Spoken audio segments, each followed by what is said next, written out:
I want you to stop and think about what you're doing every evening. Is it serving you? Is it setting you up for success?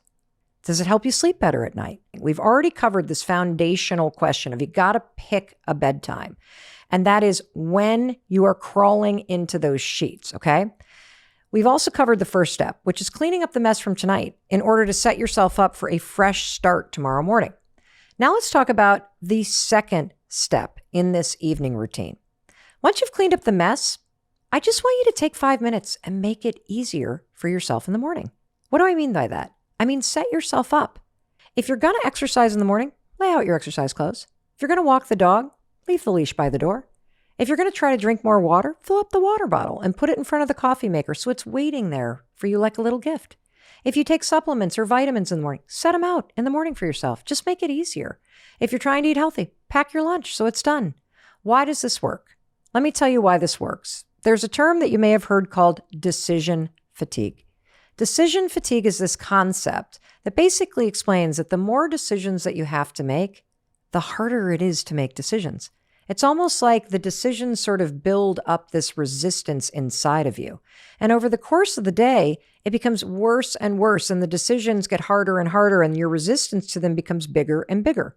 And so one of the reasons why just taking 5 minutes at night to make things easier, while you're at half capacity, you're tired. I mean, heck, you can be doing this stuff while you're scrolling on social media. If you do some simple things to make tomorrow easier, it removes a ton of decisions that you have to make in the morning. And what we know based on habit research is if you are trying to make a new habit stick, like drinking more water, by filling up the water the night before and putting it in place where it's right there in front of your face, it is visual, the more likely you will drink it in the morning. Why? Because you don't have to remember to do it, and you don't have to make a decision to do it. It's right there for you. You bump right into it. It's like you've set a trap for yourself. And you know why else this makes so much sense? Is because you took 5 minutes last night while you were exhausted to just clean up the mess and to set things out so that you set yourself up for success and made it all easier. And now you got all this time because you don't walk into the kitchen and go, oh my God, the dishes. Oh my gosh, the lunches. Where's my backpack? Where's my keys? I don't know what to do. I'm running out of time. Because what happens when you're running out of time in the morning because you didn't set yourself up last night? What goes out the window? Oh, no time to exercise. No time to walk the dogs. No time to do the gratitude practice. I'm now so stressed out and overwhelmed, I forgot to drink my water. Not anymore. Because while you were exhausted last night, you took 5 minutes to clean up the mess and start the day fresh. And then you took 5 minutes, little steps to make your morning easier. And I love this. And there's so many examples of how you can do this. You can put your keys on the counter so you don't have to spend 10 minutes searching for them. I mean, that used to be me. I used to burn through 15 minutes every morning just searching for my keys. Not anymore. Pack your gym bag. Why? Because it sucks to pack your gym bag at 5:45 in the morning. But if you did it while you were half asleep texting your sister, it's already waiting for you by the door in the morning. You just made it easier, and now you're leveraging research to make that habit of going to the gym stick. And what I also love is that you can use half your brain power to do something like this. In fact, last night, I'm here in our Boston studios and I was staying in a hotel. And as I was brushing my teeth, I'm in my pajamas. I was laying out my exercise clothes on the back of the chair. Why? Because it made it easier when I got up at 5:45 a.m. this morning to get out of bed, just pull them on and get out the door and go to the gym. I set myself up. And one of the things that's so cool about this, and this is where I want you to really just consider the argument I'm making. What is your most precious commodity in the morning? I can say this another way. What are you in short supply of in the morning, every morning? Time. You never have enough time in the morning, do you?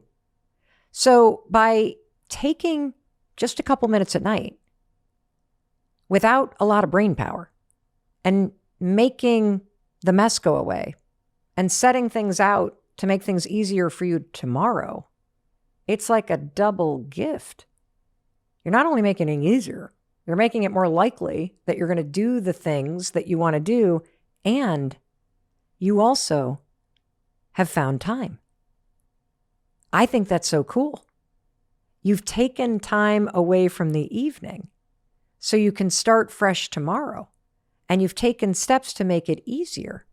And you've protected your time at the time of day that matters most, in the morning when you never have enough time. So we just gave you time. How cool is that? And so now you're going to have the time to do the things that you want to do. And that brings me to the third step, which is take 5 minutes for yourself. 5 minutes. When was the last time you took 5 minutes for yourself? You and I get 1,440 minutes a day. You deserve 5 minutes at night. Right after you clean up the mess and start tomorrow fresh, and you make a couple moves to make tomorrow a little easier, set yourself up. Take 5 minutes for yourself.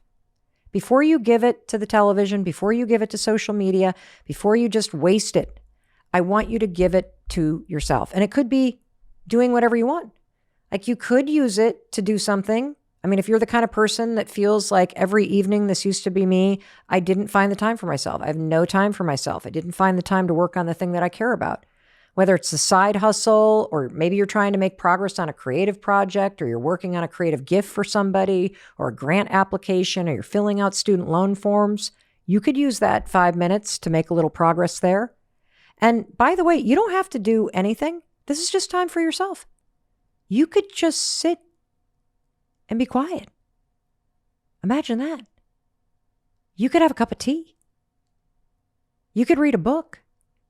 And if you didn't get to it this morning, you could do your skincare routine. I see a lot of people doing skincare routines. I think I missed the memo on this one. I don't have a big skincare routine, like 57 steps at night.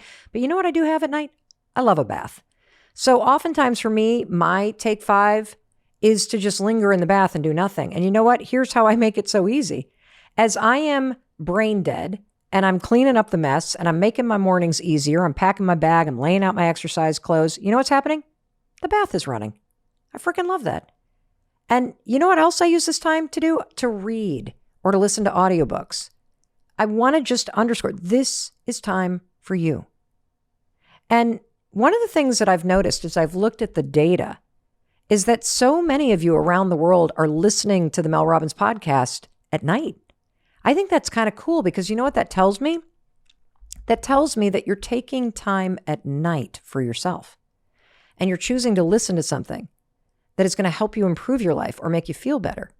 And that's a perfect example of what I'm talking about. So you could listen to another episode of the Mel Robbins podcast as a way to take 5 for yourself. And I'm saying this as the third step of a rock solid evening routine, because I don't want you to just give that time away. That's what you've been doing. You have been giving the time away to social media or to the television or to whatever, which is why you can't remember what you do most evenings. I want you, after you pick your bedtime, which is when you crawl into your sheets and you clean up the mess from tonight so you can start tomorrow fresh, and you take a few steps to make tomorrow morning easier, to set yourself up, take 5. Take this time to be kind to yourself. And for me, my take 5 usually hits somewhere between 7:45 and 9:15. And I'm saying that because what you'll notice is the more that you kind of fall into this 4 steps, the more it becomes a rhythm. And in the beginning, it's just 5 minutes, right? But what happens is as you take 5 for yourself, and you don't just flop on the couch and turn on the TV, you don't just zone out into your cell phone.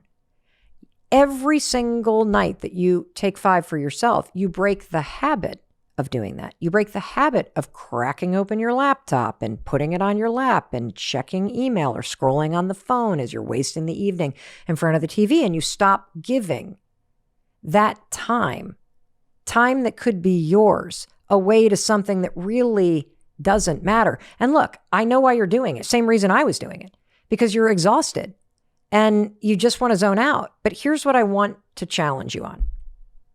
Taking this 5 minutes before you do what you normally do, it's actually extraordinarily restorative. And what I noticed is that it starts with just taking 5 minutes, but it quickly expands because it feels so good. And next thing you know, it's not 5 minutes, it's 45 minutes. And you're reading more books, or you've started stretching and doing a hatha yoga practice at night. And you probably find that as time starts to expand, you realize, oh my gosh, I've just been giving this time away. Not anymore. I want you to stop and think about what you're doing every evening. Is it serving you? Is it setting you up for success? Does it help you have a more relaxing evening?